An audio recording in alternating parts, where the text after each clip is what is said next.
Hi, everybody. This is Dan Forbes. Thanks for joining Ask an Executive Coach Anything. And with me in the seats and on camera is John Smith, Fred Aubert. How do you say your name, Fred? O'Bain. O'Bain, and Gerald DeBose. Fred has the easiest name to spell and the hardest name to pronounce for me. Anyway, so how's that for a great start to the show? And we're going to take some questions here. You got some executive coaches, you got consultants, advisors, and here's a question, and it's always asked on the show, and that is, how much do you charge for coaching, and how long and how often do you coach the person? Fred, you had a simple answer a while ago. Let me go to you first, and then we'll sort of go around and talk a little bit about that question. Go ahead, Fred. Well, my joke answer was no job is too big, no fee is too big. But I don't necessarily charge based on how much money the guy's got in his wallet. Yes. I charge based on the complexity of the operation involved. Whether I'm consulting or whether I'm coaching, it's really based on what's the delta between going to where you are now and to where you want to be, and how much of that do I need to be engaged. Some people that I coach, frankly, I've told them a couple of times, I don't think you need coaching, but if you'd like to have my advice, that's fine. And this is like in the Dubai banking industry, and these guys can write big checks. But you know what? That's not based on the amount of work that I have to put into it. The smaller companies, the under 100 million crowd, sometimes you've got to put in a bigger bill to these guys, because the delta between the world of is and the world of ought to be is usually pretty big, and it requires you to put in not just time and effort coaching one person, you're coaching an entire team. And it's usually not yourself. You're bringing all your friends with guns, and as I say, don't bring a knife to a gunfight. No, bring a gun. Bring all your friends with guns. Buy more guns. So okay, let's go around the room. So thank you, Fred. Appreciate it, Gerald. Sorry, just to add on, just to tell her how much. Anywhere between the lowest I've charged is free for startups. The regular money I've charged is like $750 a day up to $3K a day, again, depending on the nature of the work that needs to be done. Right. Well, that the pricing, I feel you determine what you feel your time is worth, and that's the great thing about being an entrepreneur and being a coach. Now you have to understand, if you're going to charge somebody $10,000 a month, then they're expecting at least $30,000 to $40,000 in equity in return. That's how I look at it. Because coaching isn't, it's not a expense. It's not an expense. It's an investment. So if they're going to get coaching, I look at what I'm going to charge them. Typically, my price is about 5 G's for coaching, $5,000, and they'll get a couple sessions a month. We'll go in, we'll do some discovery with them, and the initial process is obviously you do a discovery, because sometimes they think they need coaching and they really need a consultant. Because a consultant, we're coming in to do a specific strategy and work with you on one specific type of problem to fix that problem, and then we're going to leave. Versus coaching, which is an ongoing type of thing. So you have to look at which one they need, which one they want, and whether you do both of those things is dependent upon what type of business you're in. So. Yeah, great answers. I coach a lot of just solopreneurs, so it's different if a company is paying the fee, or if I'm working with an individual and I know that's coming out of their pocket, they're going to pay a much lower rate. And then, like Fred, I sometimes will do some coaching for free. About the lowest that I would charge an individual would be maybe $1,000 for several sessions a month, and then depending on other things, I'm doing I think it's a 4 or 5 hour strategic planning leadership event, and that's about $3,000. That's pretty low. So it's all across the board. But here's the one danger, is that so many of us as coaches and consultants and advisors, where we set our own fees, we suffer from what I might call low pricing self-esteem. Yes. We don't really charge enough for the value that we bring. And if someone has speak for yourself, someone has a problem with, what when you tell them what the fee is, if they think, man, that's too high and I can't afford it, they're not good clients. They're not good clients anyway. I generally don't get into discussions with clients about price. I say, listen, based on what you're asking me to do, where you're asking me to do it, I charge by the day, because I'm not going to be coaching you from behind the lines. I'm gonna jump in the trenches with you. I'm going to be there. Yeah, for see, you got a different model, and you do come from more of that consultant. Whereas I tell people, I want them to make a commitment to themselves for at least 6 months. I do 4 sessions a month with my coaching client, but I want to be their coach for 2 years. So I'm looking for a long-term relationship with an individual, and because of that, I'm not having to, seek out new clients all the time. I'll actually charge a lower fee than I would if I'm going in and I'm just doing, a day or a few days work with. And that's really 2 approaches that you have here. You can either get into coaching as a prima facie objective, right? Say, I don't know what that means, but yeah. Okay, that's your first objective. Boom. I know. Okay. I know. So Samantha follows up with about retainer fees. I just did this with the strategic planning a group that I'm working with, and again, it's in real estate because I have a background in that. So it's a realtor association doing a 1-day strategic planning event. I wrote up a little contract and said half up front, half the day of the event as the event starts, and no question about that. So that seemed to work for me. And a lot of times, if I'm doing a multi-month coaching with someone, if it's a 6 months engagement, which I'm doing with a company right now, it's a group coaching. It's 3 months up front, and then the second 3 months in the mid part, so that it's fully paid. But I always get paid before I work. Be dangerous. Absolutely. Be very wary of retainers, though. Go ahead. Tell us. I've been a retainer. I'm a retainer with 3 companies, and they're great at first. Okay, but when you're on retainer, regardless of whatever else you're doing, if they whistle for you to come up, you're moving, you're dropping everything. And retainers are nice. So, someone says, hey, I'm going to pay you 25, 30 grand to be on retainer for my company. Okay, and that's usually after you do a consulting gig, and you maybe either do consulting or coaching. But you know what?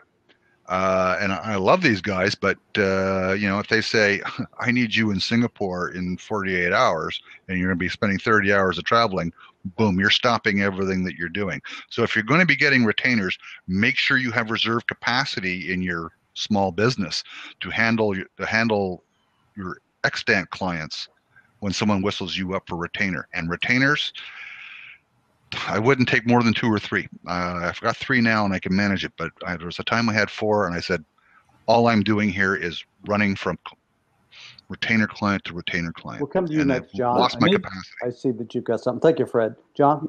Well, I was going to say, maybe I misunderstand what a retainer is here, because, Dan, you were talking about getting part of the money up front. And I think that's a good thing, because that means people have skin in the game. But that's not a retainer, though. Yeah, that's not a. Well, that's what I'm thinking. You're talking about something. It sounds like a contractual, open-ended type of a deal. Apparently, I'm thinking when I coach somebody, I get some money up front, yes, but I also have a fairly clear coaching contract that says, here's what I owe you in terms of time. Here's where we're going. Just generally sort of lay it out as much as possible, so that if they come to me and say, I need more of your time, then I say, all right, great. Let's renegotiate the contract and we'll see what we can do. But it's not an open-ended, I have to come and provide my time and energy whenever they ask for it. So maybe it's in the contract and the delineation of it. I don't know. I'll say when I work with individuals who are paying out of their pocket, I don't even do a contract. Yeah, I was going to say what we're doing is we're delineating between having a payment system where you can make it affordable for someone, which means you basically take a portion of the money up front, allow them an opportunity to get the rest of the money so that they can pay in the future. Those are payment terms. Whereas Fred is talking about like retainers, like when you put a lawyer on retainer, you pay them a set amount of money. And that means that they own you. For X amount of time, whatever you signed that retainer for, if they're retaining your services for a year, whenever they pick up that phone, they need you. It means that they are the priority. That's why people don't give you a retainer without a contract. Yeah. Definitely, you want a contract in that situation. With individual clients that I work with, I tell them that I want to have to earn their business every month, and so they simply pay me 1 month in advance, and then they continue from there, paying me every month. I ask them to make a commitment, not to me, but to themselves. To make a commitment to themselves for at least 6 months of coaching, because it's going to take a while for the cumulative effect really to show up. And then I say very clearly, but I want to be your coach for at least 2 years. But I just, for individuals, and I do primarily individuals rather than corporations paying at this point. Comfortable. I don't have to worry about contracts. Even when I owned a real estate company, was a broker, and I had contracts that people, would walk away from deals, and they owed me a commission per the contract. I never went after anybody in court. I just felt that would just give me a black eye to do that anyway.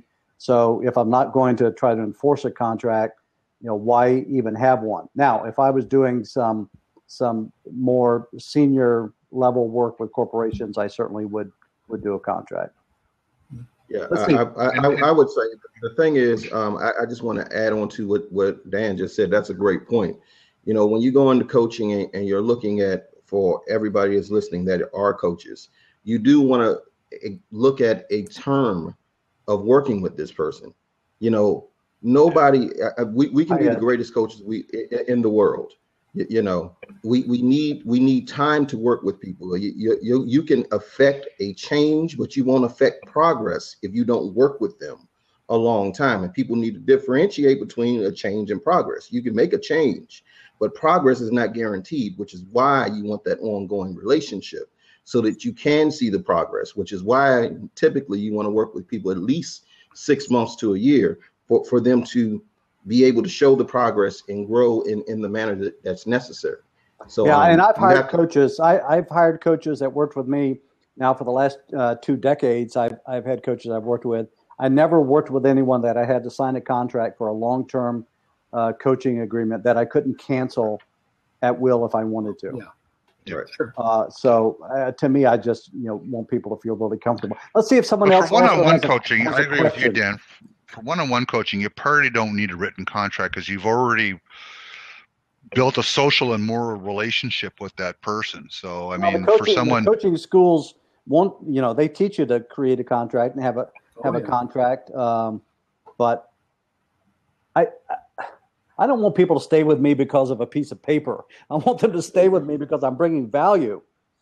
If I'm not bringing value, let's end the relationship. Well, if you don't have that level of trust from the get-go, coaching would seem to be a redundant process, I would think, if you think the guy's going to stiff you. Matter of fact, a friend of mine who's a local coach, does a lot of work with government here, but also in the private sector, was telling me that she got stiffed by a coaching client. And I went, really? He says, have you ever been stiffed, where someone's not paid? And I said, really? Take a look at my team. Do you think you don't want to pay these guys? The board behind you there. Ask that question. Yeah. But anyway, look, I noticed that John is here, and he's a great guy to have on this as well. I'm willing to bow out if you want to have John or somebody else come in. I was going to say I will too. I mean, the thing I would like to say, whether I get to stay in the seat or not, or if I have to jump on the sidebar if you want to come in. The thing I would say is the main problem I've seen with coaches, not even just with coaches, with new entrepreneurs, is they have problems asking for the sale in general. That is the biggest challenge. They have problems saying that this is my price. Sam said something about it over there. And the first thing they're willing to do, if somebody shows an inkling of they may not be willing to pay that price or whatever, is okay, well, what can you pay? No.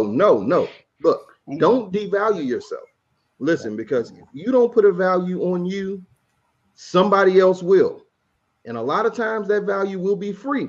So don't ever think that you aren't worthy of whatever it is that you say you're going to charge. Damn straight. And ask for it, be firm, and be willing to walk away. You will feel much better. And in the end, you'll end up with better clients because they understand that what they're spending is an investment. So I just wanted to say that. Yeah, absolutely. I agree with that wholeheartedly.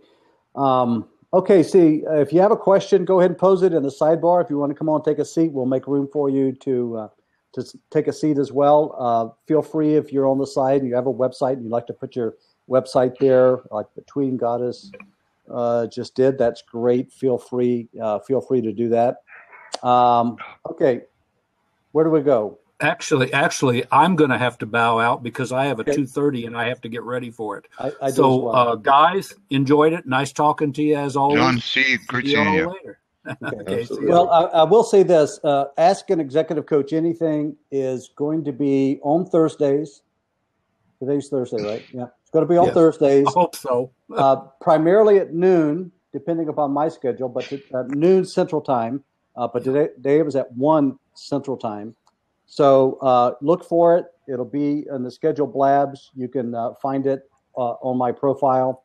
Feel free to look at it. Thanks, Fred, for joining in today. Gerald, thank you also for joining in. Those of you that are in the room and chatting in the sidebar and posing questions, thanks for that. John, always good to see you. So see you guys around the Blabosphere.